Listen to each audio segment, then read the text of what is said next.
또 비유를 들어 이르시되 천국은 마치 사람이 자기 밭에 갖다 심은 겨자씨 한 알 같으니 이는 모든 씨보다 작은 것이로되 자란 후에는 풀보다 커서 나무가 되매 공중의 새들이 와서 그 가지에 깃들이느니라. 또 비유를 말씀하시되 천국은 마치 여자가 가루 서말 속에 갖다 넣어 전부 부풀게 한 누룩과 같으니라.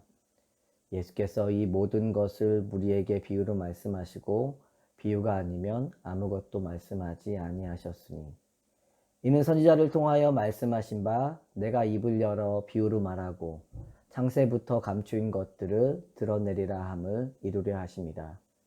이에 예수께서 무리를 떠나사 집에 들어가시니 제자들이 나와 이르되 밭의 가라지의 비유를 우리에게 설명하여 주소서.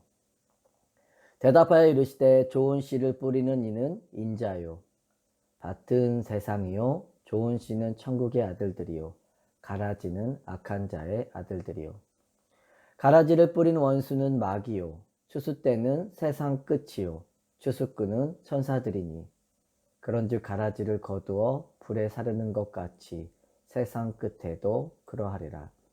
인자가 그 천사들을 보내리니 그들이 그 나라에서 모든 넘어지게 하는 것과 또 불법을 행하는 자들을 거두어내어 불뭇불에 던져 넣으리니 거기서 울며 이를 갈게 되리라. 다 함께 읽겠습니다.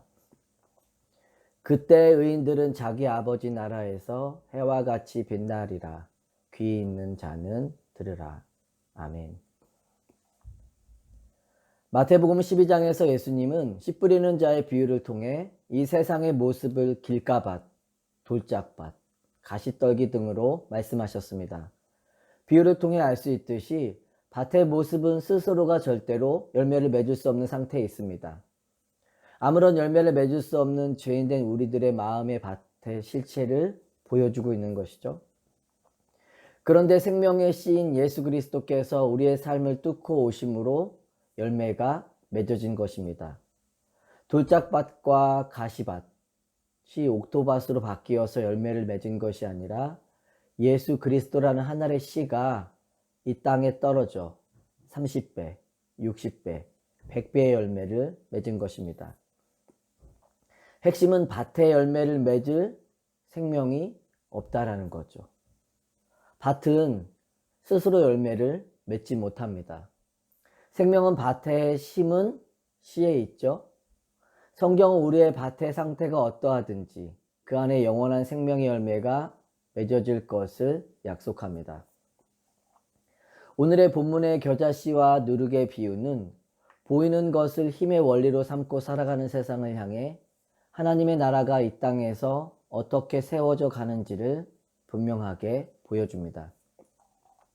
31절을 보시면 천국은 마치 사람이 자기 밭에 갖다 심은 겨자씨 한 알 같다라고 이야기하죠. 천국이 이 땅에서 보이지 않는 겨자씨처럼 은닉되어 세상의 기준으로 볼 때는 아무것도 아닌 것처럼 비추어지는 것입니다. 그리고 하나님 나라는 갑자기 크지도 않죠. 겨자씨의 비유를 통해 깨달을 수 있는 것은 천국은 세상의 기준과 방식으로 자라지 않지만 조용하면서도 끊임없이 자란다는 것입니다. 하지만 그 끝은 아무도 상상할 수 없다라고 이야기하죠. 다 자란 후에는 공중의 새들이 와서 가지에 깃들일 만큼 엄청난 실체를 숨기고 있다는 말입니다. 에스겔 31장 6절에 보면 공중의 모든 새가 그 큰 가지에 깃들이며 들의 모든 짐승이 그 가는 가지 밑에 새끼를 낳으며 모든 큰 나라가 그 그늘 아래 거주하였느니라. 이것은 하나님의 나라가 지극히 작게 시작되었지만 결국 모든 열방이 모여들 수 있는 나라를 이룬다는 것을 보여주죠. 누가복음 17장 20절에서 21절에 보면 바리새인들이 하나님의 나라가 어느 때 임하니까 묻거늘 예수께서 대답하여 이르시되 하나님의 나라는 볼 수 있게 임하는 것이 아니요 또 여기 있다 저기 있다고도 못하리니 하나님의 나라는 너희 안에 있느니라. 예수와 함께 임한 하나님의 나라는 아무도 주목하지 않은 초라한 모습으로 세상에 왔습니다. 하나님 나라는 세상의 힘과 권력으로 이 땅에 세워진 것이 아니라 예수 그리스도의 고난과 십자가의 죽음으로 나타났습니다. 악이 승리한 것만 같은 현실 속에서도 예수님께서 하나님의 뜻에 죽기까지 완전히 순종하심으로 하나님의 나라가 이 땅에 분명하게 임한 것입니다. 지금은 감추어져 있기에 세상의 기준으로는 보이지 않지만 우리는 삶에 임한 하나님 나라에 살고 있죠. 하나님의 통치와 인도하심 가운데 살아가고 있는 것입니다. 우리는 겨자씨의 비유를 통해 삶에 임한 천국이 때로는 보이지 않지만 계속해서 자란다는 사실을 늘 기억해야 합니다. 우리가 예수님을 만나고 은혜를 받았다고 해서 하나님의 사람으로 모든 것이 바뀌는 것은 아닙니다. 하나님의 형상을 닮은 존재로 다시 태어났지만 변화되지 않는 자신에게 실망하는 일들을 많이 만나게 될 것입니다. 하지만 겨자씨의 비유를 통해서도 알 수 있듯이 우리는 계속해서 하나님을 닮은 자로 자라갈 것입니다. 왜냐하면 우리 안에는 예수님의 생명력과 하나님의 말씀이 있기 때문이죠. 하나님의 말씀은 마치 보약과도 같죠.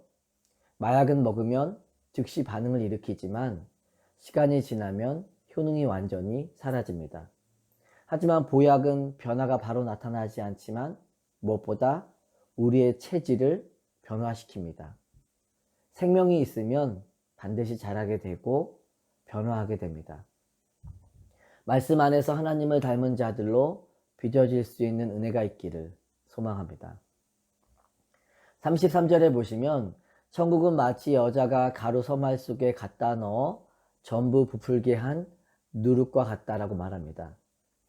겨자씨의 비유와 비슷하죠. 작은 씨를 심었는데 새들이 깃들 큰 나무가 되었고 작은 누룩으로 반죽하였는데 크게 부풀어 오르게 되죠. 그러나 겨자씨와 누룩에 한 가지 차이점이 있습니다. 겨자씨는 생명력을 가지고 자라서 큰 나무가 되었다면 누룩은 다른 것에 들어가 변화시켰다는 것이죠. 천국이 계속해서 자라가며 세상을 계속 변화시켜 나갈 것을 보여주는 것입니다. 여기에 복음이 가진 능력이 있는 것이죠. 천국을 소유한 자들로 인해 하나님의 나라가 이 땅 가운데 세워지며 세상을 하나님의 능력과 말씀으로 변화시키는 것입니다. 그러기 위해 반드시 필요한 과정이 있다면 무엇일까요? 누룩의 특징을 통해 알 수 있는 것처럼 다른 것 안에 들어가야 하죠.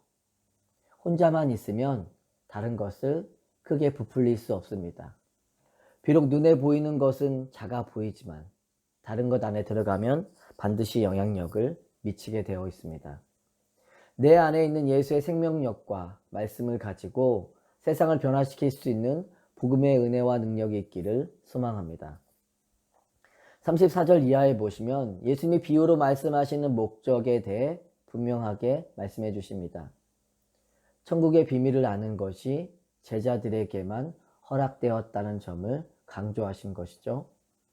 시편 78편 2절에 보면 내가 입을 열어 비유로 말하며 예로부터 감추어졌던 것을 드러내려 하니.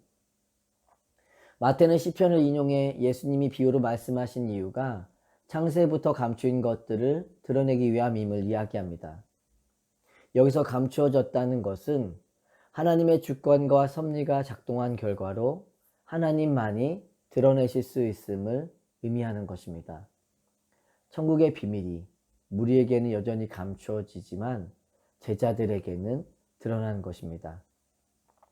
36절부터 예수님이 청중을 떠나 제자들에게만 개인적으로 이야기해 주시는 장면이 등장합니다. 마태복음에는 세 개의 씨 뿌리는 비유가 나오는데 그 비유 중에서 씨를 뿌리는 자가 누구인지 유일하게 말씀해 주시는 본문이 37절 말씀입니다. 대답하여 이르되 좋은 씨를 뿌리는 이를 인자로 소개하죠. 예수님 자신을 의미하신 것입니다. 천국의 아들들을 돌보시고 악한 자들의 아들들을 심판하시는 분이신 것이죠. 마지막 심판의 때를 슬피 울며 이를 감이 있는 풀무불로 묘사합니다. 하지만 영원한 고통 속에 던져진 악인들과는 달리 의인들은 자기 아버지 나라에서 해와 같이 빛나게 될 것이라고 이야기합니다. 이 말씀은 마태가 다니엘 12장 3절을 인용한 것인데, 지혜 있는 자는 궁창의 빛과 같이 빛날 것이요 많은 사람을 옳은 대로 돌아오게 한 자는 별과 같이 영원토록 빛나리라고 말합니다. 뽑히고 묶여 던져지는 가라지와는 대조조는 알곡의 영광스러움이 있는 것입니다. 천국 시민들이 마지막 심판 때 나타날 공의와 상급에 대한 소망을 바라며 믿음으로 살아내야 하는 악한 세상에서 용기와 소망을 가지게 하는 약속입니다. 그러면서 귀 있는 자는 들으라고 이야기하죠. 천국의 비밀은 들을 귀가 있는 자만이 듣게 될 것이라는 이야기죠. 오늘도 들을 수 있는 귀를 열어주신 하나님의 은혜를 기억하며 말씀에 순종함으로 살아갈 수 있는 은혜가 있기를 소망합니다.